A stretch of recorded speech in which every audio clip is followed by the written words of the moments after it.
Have you thought this through? No way will that work. Are you sure? Is there any money in that? You'll never make any money doing that. How are you going to pay the mortgage? Just get a job. You're going to try to sell that? Why can't you be normal like everybody else? Oh, boy. Were your parents morons too? The savvy entrepreneur to the rescue. Congratulations. That really turned out well. Really good job. I'm going to admit it. I'm surprised. You know, I wish I thought of that. I never thought anyone would bet. How did you do that? I'm so glad you're pursuing your dream. I wish I had the courage to follow my dreams. Hey there, everybody. Good morning and welcome to the Savvy Entrepreneur Show. I'm your host, Doris Nagel, and I'm a crazy entrepreneur. If you're a small business person or you're thinking about starting a business, this show is for you. I've had several businesses over the last 30 years, and I have made a lot of mistakes. So my goal is really to share the mistakes that I've made, bring guests on the show who are willing to share their stories to help you not make some of the same mistakes that I've made and that my guests have made. And it's also the goal of the show is really to inspire. It's often kind of lonely out there, and it's hard to know sometimes when you're starting a business or you're hitting some roadblocks. It's hard to know, what the best answer is. I think you'll see that every single one of them faced issues and fought through them, and hopefully that will inspire you as well. This week, my guest joining me all the way from Columbus, Ohio, is Lisa Brown. She's a fellow traveler like me in that she also has a show focused on helping entrepreneurs, although her angle is a little bit different than mine, and you'll learn about that on the show. Her show and platform is called Side Hustle Saturday, and she says it was created out of her passion for entrepreneurship and community. She wanted to create a platform where like-minded minority business owners, side hustlers, and anyone thinking about starting their own business could share, educate, and encourage fellow entrepreneurs. Now, Lisa is a digital marketer by training. She says she has 10 years in the digital marketing field, as well as event planning, small business counseling, and I have not had enough coffee this morning. Philanthropy work. And she says she's always had a knack for connecting and counseling people, personal or business. Her key talent is networking. And she's living proof of that. She's in Columbus. I'm in Chicago. We never met before, but through her networking, we now are connected. And so we're going to talk with Lisa about her journey and how she got started with Side Hustle Saturday, some of the things she's learned along the way, some of the hard lessons, and maybe for some of you, you'll learn some fun things because we're going to talk really about the whole business of podcasting and live casting and radio shows, and maybe a few tips. Some of you out there who might be thinking about doing the same thing or have been wondering about it, maybe you'll pick up some tips along the way. So anyway, with that introduction, Lisa, thanks so much for joining the show this morning. Welcome to the Savvy. Thanks for having me. Absolutely. Thanks for having me. I really appreciate it. I'm so excited. Yeah, me too. I can't tell you, it's so nice to meet somebody that you've never met before, but you have really a lot in common with. I think we both have had some past entrepreneurial experience, and maybe not everything's gone quite as well as we might originally have hoped.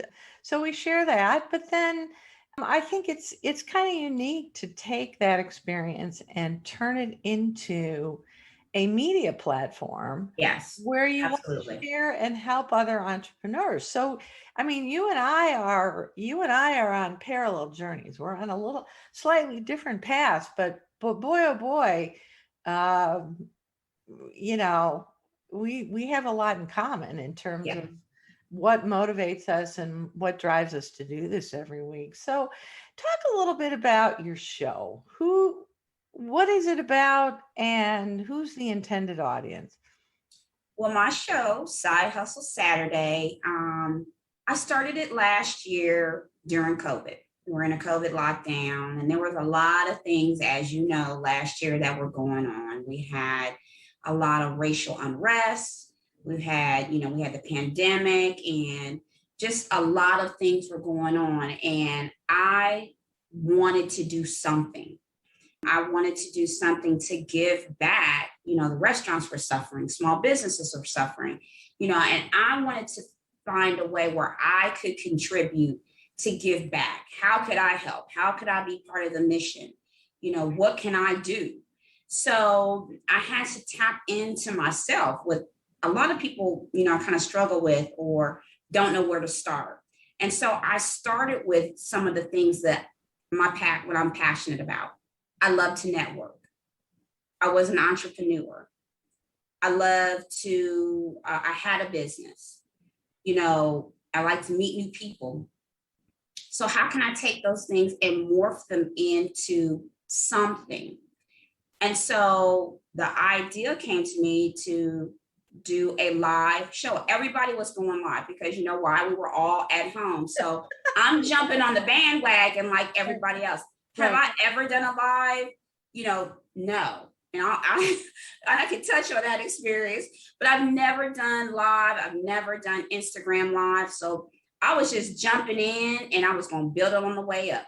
I had no experience, but I was so passionate about talking to people and learning their entrepreneurial journey. I didn't care. I'll just figure it out and make it do what it do. I always say that. So I started Side Hustle Saturday. I talked to a girlfriend of mine and she's like, I might have somebody for you as my first guest. And it really started out as Quirks and Conversation. And then it morphed into Side Hustle Saturday. So that's how I pretty much got the platform off the ground. I wanted to talk to Black-owned businesses as what their entrepreneurial journey was. How did they get started? Why did they get started? Give me some tips. What were some of your challenges? Right. And so we could learn from each other, because sometimes we can get so siloed as entrepreneurs, thinking like I'm the only one on this journey, but it's really not true. We're all on this journey together. So why not go on the journey together and let's learn from each other and help each other build as we grow. Yeah, it's interesting. I did a little segment for my show that's airing in just a little bit. And it was about loneliness and entrepreneurship. And, it was interesting. I like doing those little segments, frankly, because it's a great opportunity to kind of learn about a topic where I kind of go, oh, I read something and then I go, oh, that's kind of interesting. I wonder, I read something about why entrepreneurs should have coaches. Athletes have coaches. It's appropriate to talk about athletes having coaches with the Olympics going on, right? And but even NBA All-Stars have coaches. So why not business coaches? And so I started with that thread and I started reading, and it talked about how coaching can help entrepreneurs with chronic loneliness. And I thought, well, that's a very interesting topic in and of itself. That is interesting. And it turns out that, that old saying of it's lonely at the top. Yeah. For sure. Say it really flippantly, but it's a serious issue for business owners, whether they're CEOs or founders or just the owner of the business. The buck stops with them, and it's a big burden for a lot of people. So, so the idea of bringing a community together like you've done and sharing, I think that's a really great thing. And if loneliness is endemic to business ownership, then creating a sense of community if you can do that, that's a great thing. So kudos. Yeah.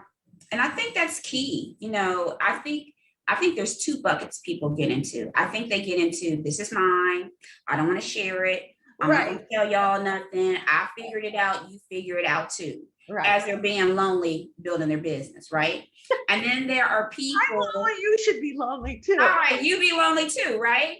Exactly. So, and then there are people that are community. They are the villagers. Right. You know, they are, hey, listen, this is what I did.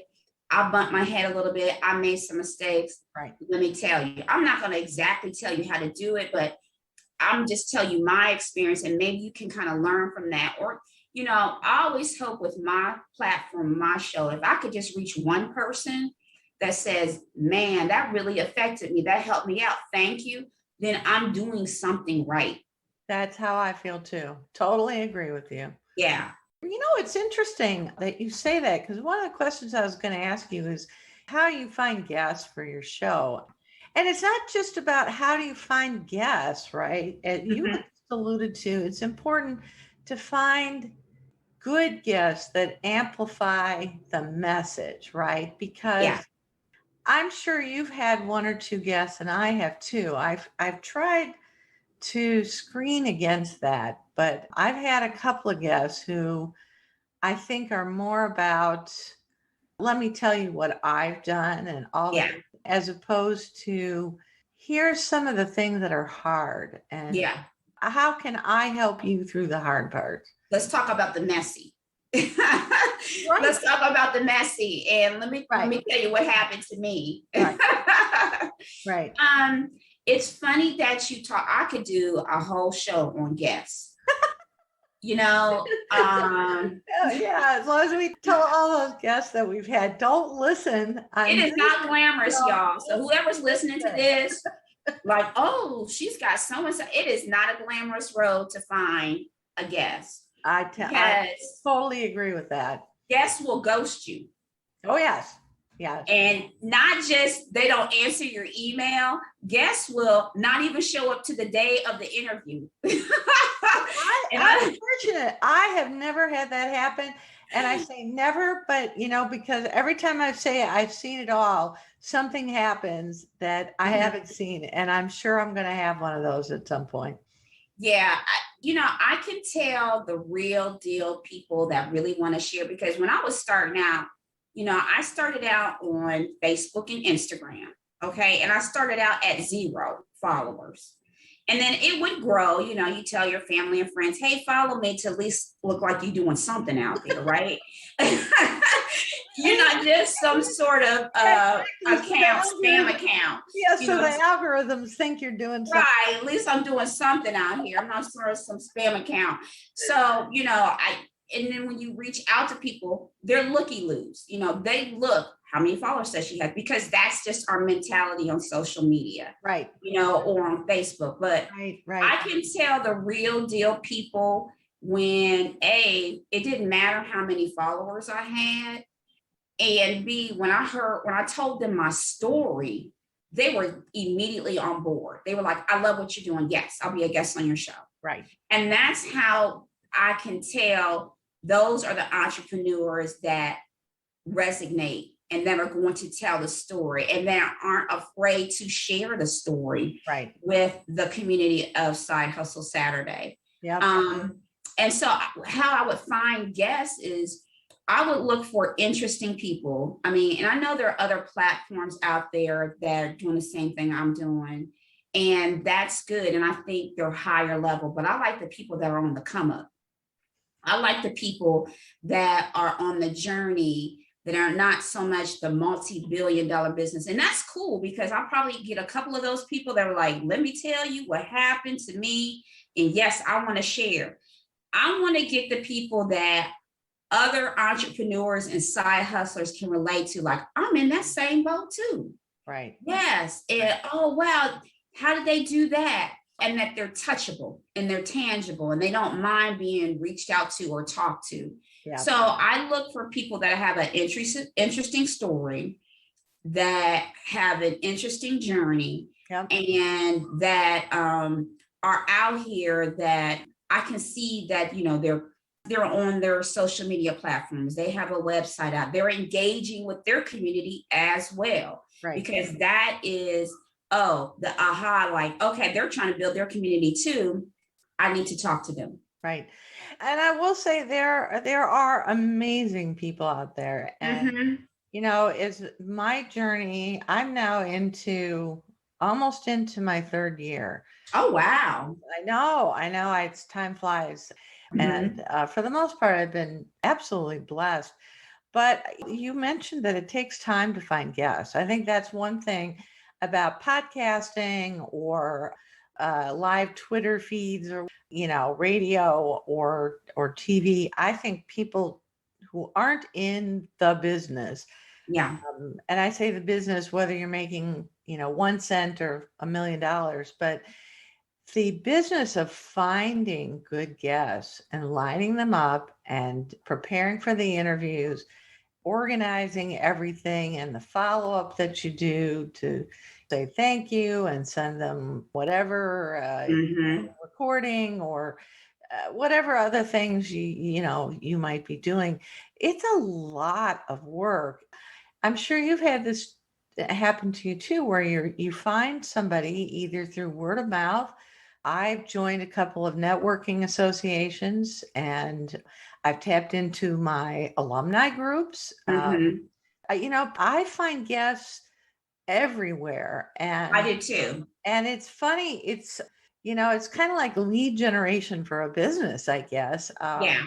I find that you have to kind of go to events and talk to people. You have Right. to tap into whatever networks you have, whether it's your church or, Mm-hmm. organizations you volunteer with. But I found guests, people, they're entrepreneurs who, you're in the Chamber of Commerce if you Yeah. maybe, or, I do some community theater and there were people, 2 or 3 people who were entrepreneurs who were guests from the show from there. I mean, it's an interesting way actually to relook at your existing network because Yeah. you find that, I don't know about you, but I find there are people that I know a limited slice about them. So, maybe we're in this organization together, or maybe we have kids together in school, or, we're in the same church, or, Yeah. whatever it is. And then you start asking them about what they do and their entrepreneurial business and would they like to be a guest. And then all of a sudden it's like, I didn't know you had your own business. Cool. That's called networking. Yeah, I mean, it's That is called networking. And that's why that is so key. If you're an entrepreneur, you got a network. yeah. I'm with you. When I first started the show, I didn't know about how to get a guest. I just knew I was going to get the No, show. either. So I tapped into the people that I knew that were on my Facebook, that I used to work with, that I knew had their own business. And those were the first people on my show, and I would just, after I exhausted Facebook, then I joined a couple of digital magazines, Black-owned digital magazines, and I would just read those when I would get emails in, I would see what the article was about. I look at the news. I'm a news hound, so I look at the news, and I'm old school, so I like to look at magazines by hand. I don't like to do the digital thing. And so that helps me find my stories. I'm constantly researching. And now, since I've been out there for a year, people are reaching out to me, which was like, I had to clutch my pearls for a minute. I was like, y'all see me out here? I mean, you see my show? Really? You want to be on my show? They're reaching out to me like, hey, I want to be on your show. And I was like, oh, okay. I know I've started having the same thing, but I think one of the things that's really key, this is not so much for radio show people, because when you have a radio show, you have a commitment, you have a slot, and they're expecting airtime, Right. which is good. I think podcasting is actually in some ways more difficult because until you build that audience, it is so easy to say, well, I guess I won't bother this week. Nobody cares. Yeah. But, and you're just echoing what I'm saying too, which is if you're going to start this, you need to be committed for a significant chunk of time, because it takes time to It does. cut through all the noise and the clutter that's out there, and for people to realize you are going to keep showing up every Mm-hmm. time you say you're going to show up. It just takes a lot of discipline and a lot of faith and a lot of, my guests helped me through. There are times where I'm like, oh God, that's a lot of work. I don't know. Can I really do it? I don't really want to do that. But then when you have the guests, they pull me through. They do. Yeah. I would say to piggyback on that, before you even jump into these waters of podcasting Yeah. and being on live and interviewing guests, you have to be passionate about it. If you're not in it to win it and you're not passionate about it, don't even jump in the water, because you're going to be like, oh, I don't want to do it. And then it's not going to be fun for you. For me, I love this. I mean, I just get excited about, oh, who's going to be next? And now, is it daunting because of it's a lot of work. It's a lot of work, and I need a team now. So I'm like, I need a visual assistant. I need a team. I need a social media manager, because there's so many other things where I want to take the show, and there are not enough hours in the day. There are not. I was talking to a woman the other day who actually helped find me a guest, and she said, well, I really want to talk to you. I've really been interested in a radio show or a podcast. And I said, well, get prepared for every episode to take you about 2 days a week at least. Yeah. How could it possibly? I need to hear more about the workflows that you do, because I don't believe that. And I'm like, well, it's so true. It's so true. And I still work a regular job. Okay. Oh, do you? I still work a 9 to 5. And then when I do my 9 to 5, I do my 5 to midnight when I come home. Well, so you are living the side hustle, Sally. I am the living side hustle as we speak. So I still work, I'm trying to make it so I don't have to work a 9 to 5. But, right now that's not feasible. So I still work a 9 to 5. So when I say I'm passionate about what I do, I mean what I say. I mean, there's been times where my son has had to tap me on the shoulder, like, go to bed, because I'm up, my eyes, like I've drunk a pot of coffee, and I'm still tapping on those keys. I got to do this. I got to do this. And I'm not tired. I'm not tired because why? Because my passion is driving me, because I know that what I can make of this could be huge. So, that was my go-to. Now, when I get to the point where like, I don't feel like doing this, I don't want to do it no more, then I'm gonna have to step back and reflect. And also from a mental standpoint, are there times when I have to step back and like, okay, let me let my brain relax a little bit? Yes, I do take those breaks. I'm not always on the go. Yeah. But I would just say, for anybody that's going to get into this arena, be passionate. Be very passionate about it. Be disciplined. But the passion is interesting. Somebody who did voiceovers, he's not in radio, but he does voiceover work, told me, he said, one thing I'll tell you, he said, when you're working in audio only, especially, people can hear you smile. And that stuck with me, because if you have low energy, people will hear it. They hear that's it. So true. From your perspective, what makes a great guest for your show? And what makes one not so great? One that shows up? No. One that shows up? No, I'm just kidding. Well, they say, half of life is showing up. And right. I guess the same is true for podcasting and radio. One that makes a great guest is one that isn't afraid to share. Yeah.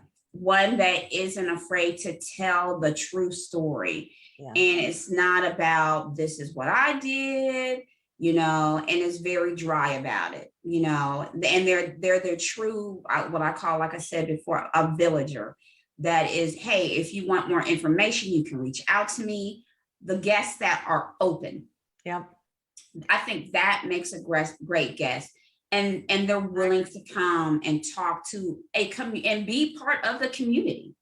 And I've made some really, and the funny thing is I've made some associates that I can still reach out to, Absolutely. that I still talk to after being a guest on the show. And that's been incredible because, you know, like I said, you build this sense of community and I can tap into that person. And it's not just business. It's just like, just somebody I can just talk to as a friend or building a relationship with. Yeah, and you and I were talking, I think, before the show about something we both do, which is try to follow the companies and, you know, link with people on social media.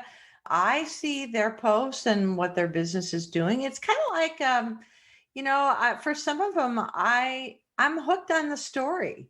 You know, I'm hooked on their journey because I've heard the backstory and how difficult maybe some of the times have been. And so when I see them, I follow their company and I see, you know, for example, one woman has a medical device company, which is a really hard thing to do. Mm-hmm. And it's hard for women in medical devices because there just aren't many.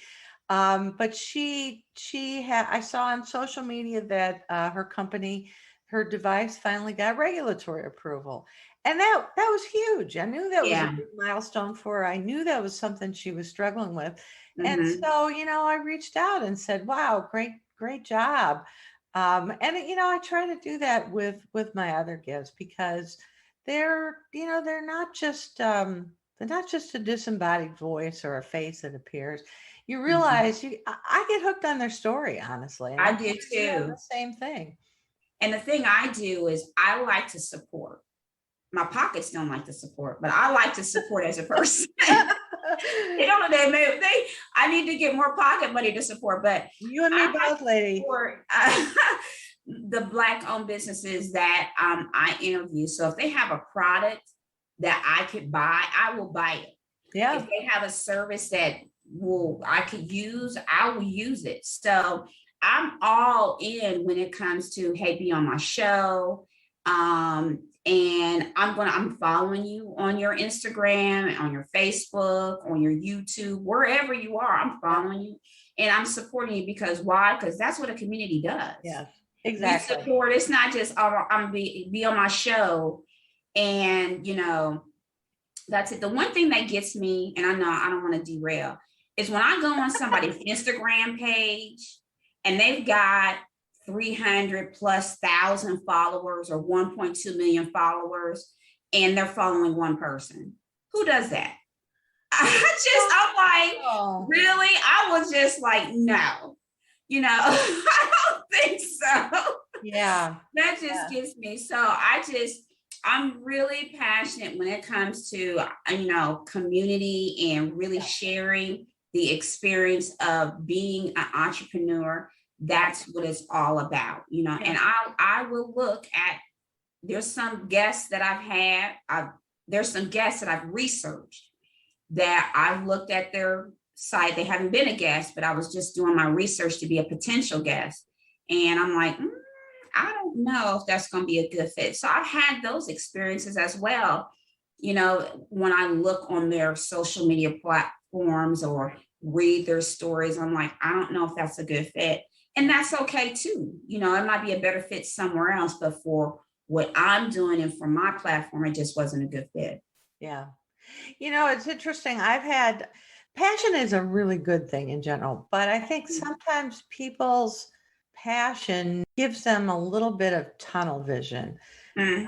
Because I've had a couple of guests who were so passionate about what they were doing. They just wanted to talk and talk and talk and talk and talk and talk about what they were doing. And it's hard to explain to maybe people who haven't been on at many shows or different kind of talking platforms, but those are actually tough guests. The story may be great, but it's hard for listeners. What listeners want to hear is a dialogue. Yes. You know, they want to hear the back and forth because that's really where the fun comes in, I think.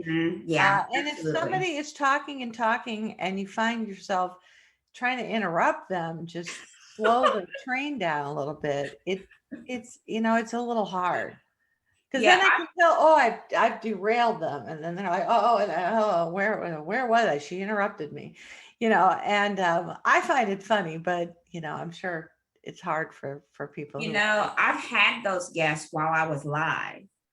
I, literally, and I would ask a question and they're on that one question, the very first question out the gate for 15 minutes. yes. And Yes. it's like, I don't know. I think sometimes, like you say, it could be a nervous tick, that they just want to get everything in and I don't want to miss anything instead of being guided. So I would say to those people, let the person guide you.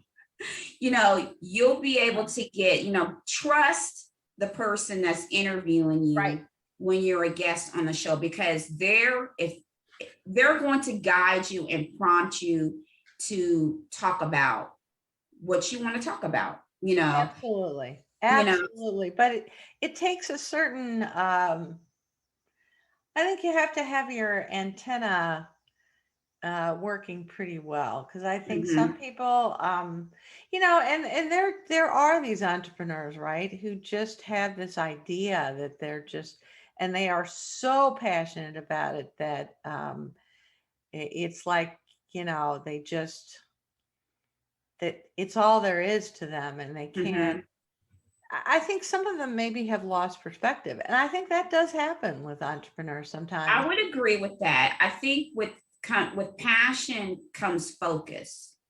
You've got to stay focused and not derail. Right. And the passion is the one part, but the focus and a little bit of business acumen. Yeah. I hate to say that, but it's so true, because,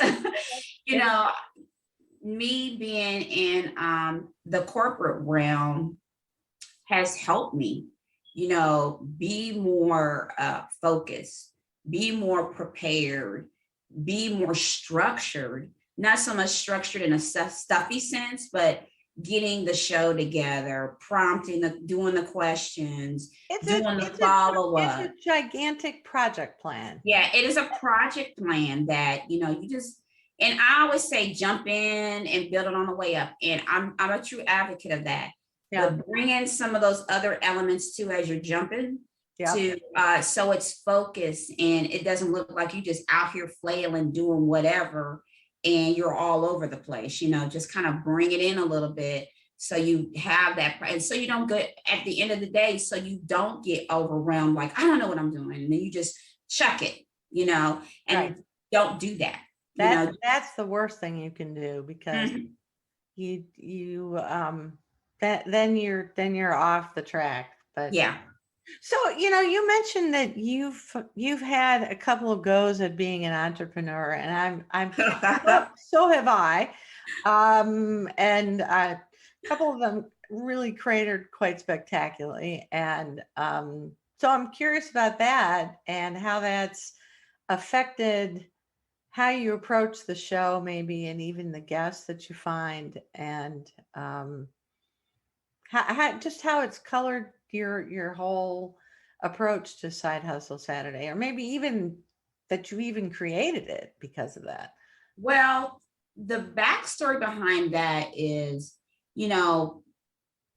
working for somebody, that's, I've always kind of felt like, I don't know if this is right for me. So I didn't know what I wanted to do as an entrepreneur, right? I was trying to figure it out. I don't know what. I don't know what. All I know is I don't want to work for anybody. That was my story. I did not know what my journey was going to be. Right. So I just wanted to do something. So I was throwing spaghetti at the wall, And so one of the walls I threw it at was eBay. I had a business on eBay, and I did I did consignment. So people would clean out their closet. I would sell it for them on eBay, and we would split the profits. Right. I did that for a little bit, and then I switched it over to, I would go and thrift and resell those items. And then I switched it over to, home goods. I would get home goods, home accessories, and sell those items. But when I was doing that, I was doing because that's what everybody else was doing. It wasn't really what I wanted to do, because I knew that because I also have some retail in my background, because I came from the retail world as well. And so that was like, that's what I knew. I knew retail. I loved to shop, and so I was like, I'll just dip my toe in that. But it really wasn't what I wanted to do. Oh boy. So, I had to just keep throwing spaghetti at the wall till it stuck. And what stuck for me, and this was a surprise and a delight for me, was this whole, I've never been live. I've never done that.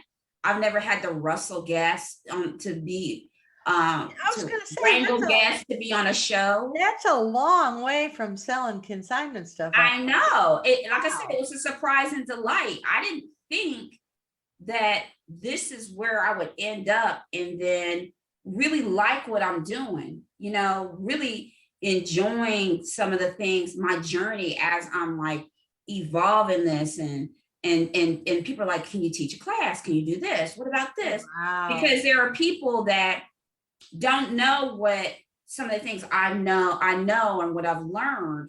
So I'm like, you really want to know about that? Yeah, I want to know about Instagram. I don't know nothing about Instagram. Really?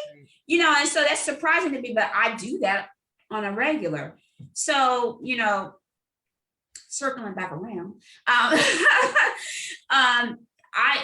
had businesses, and the eBay thing, it was cool. It was all right, but I just wasn't feeling it. I wasn't really passionate about it. And so, like I said, what surprised me is something that what I'm doing now, Side Hustle Saturday, I'm really into it. And it failed. I mean, it failed because I didn't want to do it. I let it fail. Yeah. I think that's an interesting angle. I've often thought that about a couple of my failures too, which were that I think I did them for mine. They were both consulting businesses. And I think I did that well. And one was another business that I did with a friend. They were all three poorly thought out because I had done no market research on any of them, including the ones with my two friends. We had what we were convinced was a great idea, but unfortunately we did zero market research, which is pretty amazing and embarrassing because one of the three of us was actually a marketer by training. So I don't know how that happened. But from my standpoint, I knew people needed the services that I had to offer. The problem is that most businesses fail. The number one reason is because there is no perceived market need. Now, that can be you have a bad product. Yeah. But it can also cover things like you're not marketing, your messaging is off. Yeah. Your pricing is off. You're not credible. You're just not hitting your target market, and you're not resonating with them. Yeah. And there are some services that there's a market for, but unless you have big time prospecting tools at your service, if there's not enough of them, eventually your business is going to wither and dry up on the vine. Yeah. So speaking of businesses that make money. So both of us have a business in a sense. You have Side Hustle Saturday. I have the Savvy Entrepreneur. And yet one of the challenges that I wrestle with a lot is monetizing it. So I know that's been a challenge for you too. What have you tried and what are you thinking about in terms of monetization? I am currently trying YouTube. So I just launched a YouTube channel. I started out on Facebook and Instagram. Yeah. And I found that, I was really hitting hard on Facebook, running ads and all of that. But what I learned Did that help? Did that help the ads? It did help. It helped grow my followers and likes on Instagram. Okay. But from a monetization standpoint, that didn't help. because Facebook's platform, when it comes to monetizing, is a little bit difficult to monetize, So then I switched over to, I was still using Instagram, but I wasn't as heavy on Instagram. So then I looked at Instagram. Well, I didn't like the Instagram live platform because I've had some issues with that. And, my followers weren't growing as quickly on Instagram as I would see some other people and we can talk about that on another show, Doris, how people get followers. But anyway, because I like my followers to be organic. I don't buy followers. I might follow you and you follow me back. I'll do a follow for follow, but I don't, go out because you can buy followers. So my Instagram really wasn't monetizing. Yeah. Wasn't monetizing all that quickly. So I kept hearing, YouTube, because people always say video is king. Yes. A post is queen. And you just have to have a balance of the two. So now I'm starting my journey on YouTube to monetize. And it's going to be a long. That's a hard one too, though, because I read somewhere that YouTube, and what we're talking about here obviously is YouTube and the little ads that even before you click on it that show, or in some cases, annoyingly, about every 30 seconds there's some ad that pops up. And that's but, how the creator of the YouTube video in that instance gets a little cut of those ad revenues. But I read somewhere that YouTube has changed that, where you used to have, I don't know, you didn't have to have that many followers. Now you have to have quite a few, I think.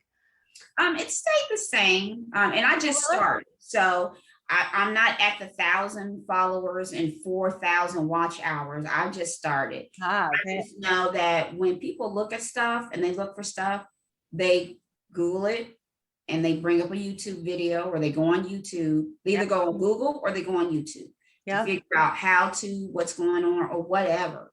So I just decided to do that because I felt like it was easier. Now, there are some other things that I'm going to be working on that's coming down the pipeline that I'm going to start monetizing on, which are ebooks. I'm going to do an ebook. I'm going to start doing classes. Yep. So, to teach what I've learned and what I know to others that, I'm assuming that everybody knows how to do this, but they really don't. And that's the biggest downfall for me, is just assuming that people know how to do it, and they really don't. Some people just struggle, or they have somebody else do it with them, or, they're just having a hard time. And I'm thinking, everybody knows how to do that.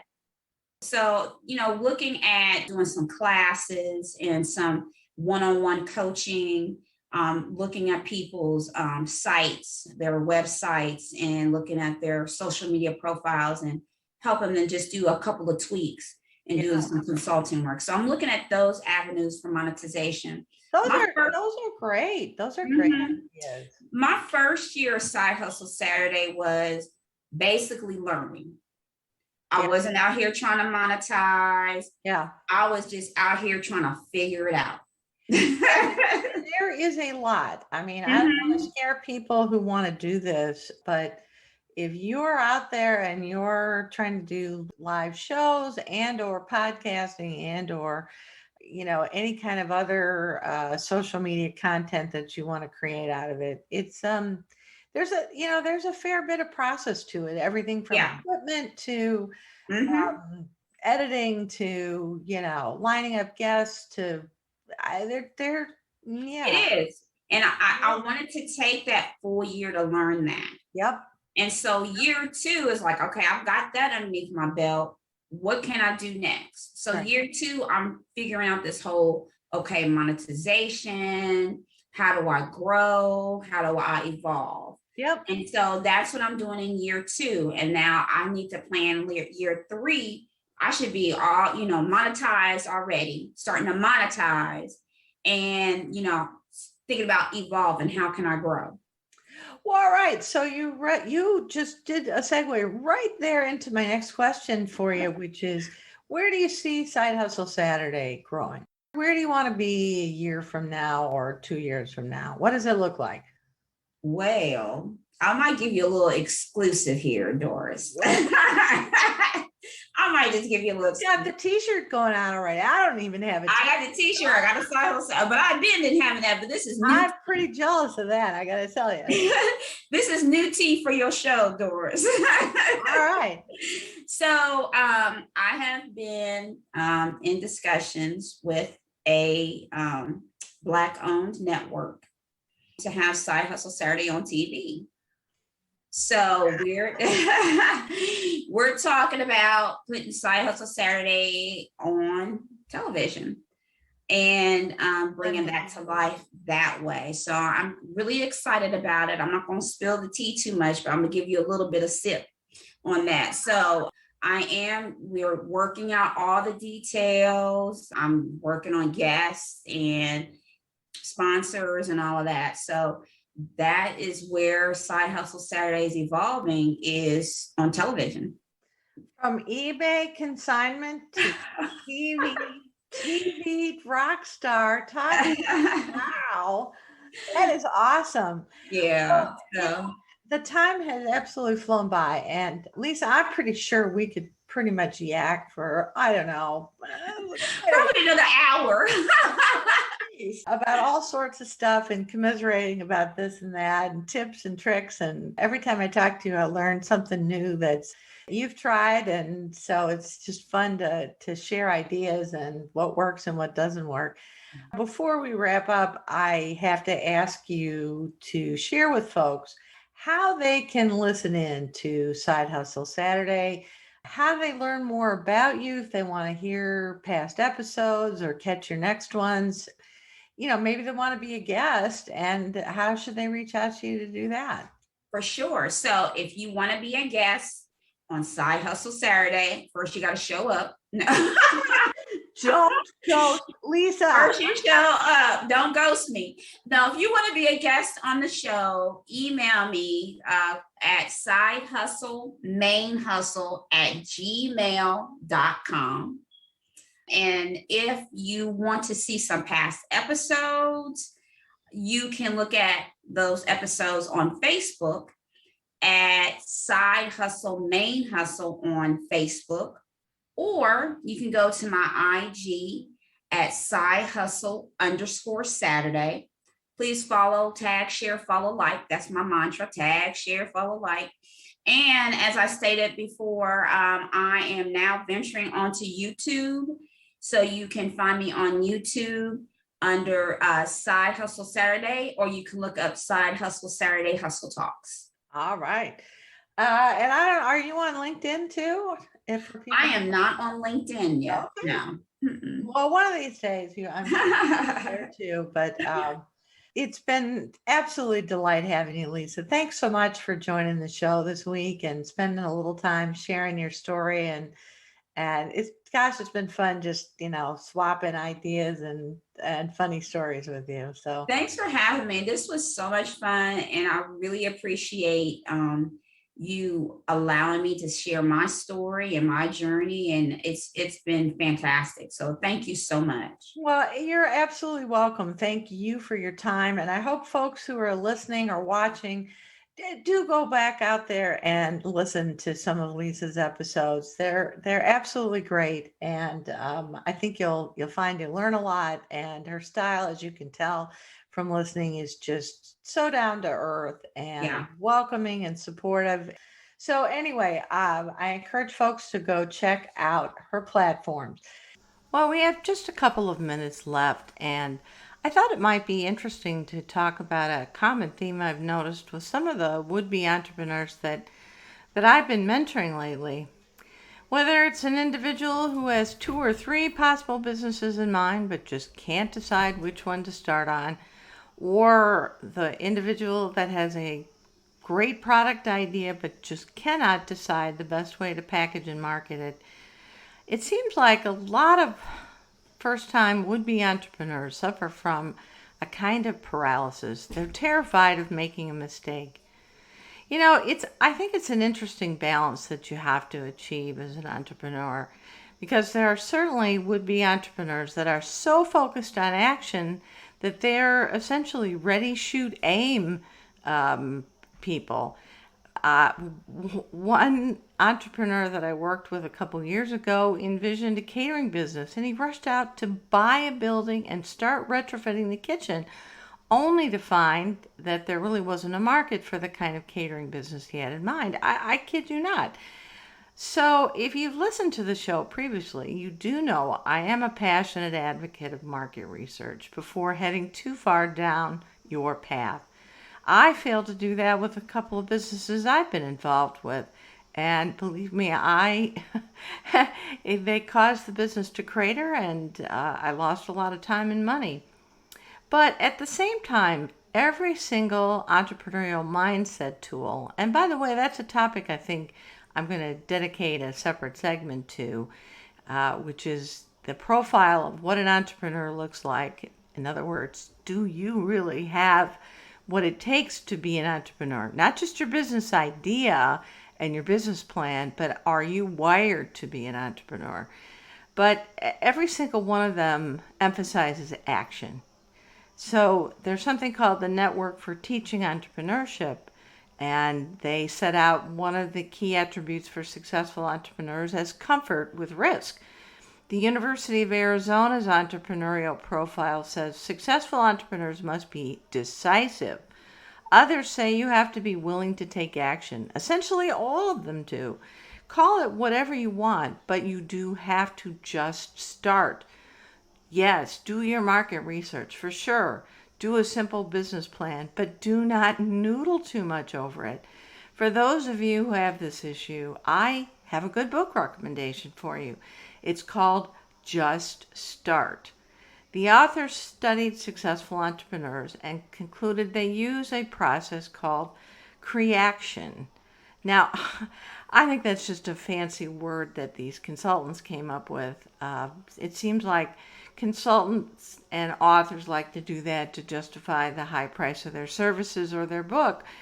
But I think it's just a fancy name for the scientific method, which we all learned when we were in grade school or junior high, which is you have a hypothesis about what might work and why. You take a small step that is well within your acceptable margin of loss so that you can measure and assess what you've done. You take a look at the results, and then you decide on your next baby step, and you rinse and repeat. Well, yeah, they wrote a whole book about this. I find that a little hard to believe, but they did, and a lot of people have bought the book. For successful entrepreneurs or second or third time entrepreneurs or even the ready, shoot, aim crowd, this book really is not for you. But if you're a would-be entrepreneur and you're a noodler, sometimes paralyzed by all the options, it might help you. There are lots of stories in the book to inspire you and exercises to help get you off the dime. If that sort of thing, though, doesn't help, it might be time to look in the mirror and just acknowledge maybe you're not cut out to be an entrepreneur. And there's no shame in that. Being an entrepreneur is really hard. And even if you're smart and decisive and have a great product, it's still more than likely that you'll fail based on just the statistics year after year. The unfortunate reality is that having a great idea for a product or service and not wanting to work for the man, as they say, or the woman, is just simply not enough to build a successful business. But I do like having the book on my shelf. Sometimes just seeing the title on the spine, Just Start, is helpful in reminding me to move forward, take small steps whenever I have doubts. And who knows, maybe that'll help some of you as well.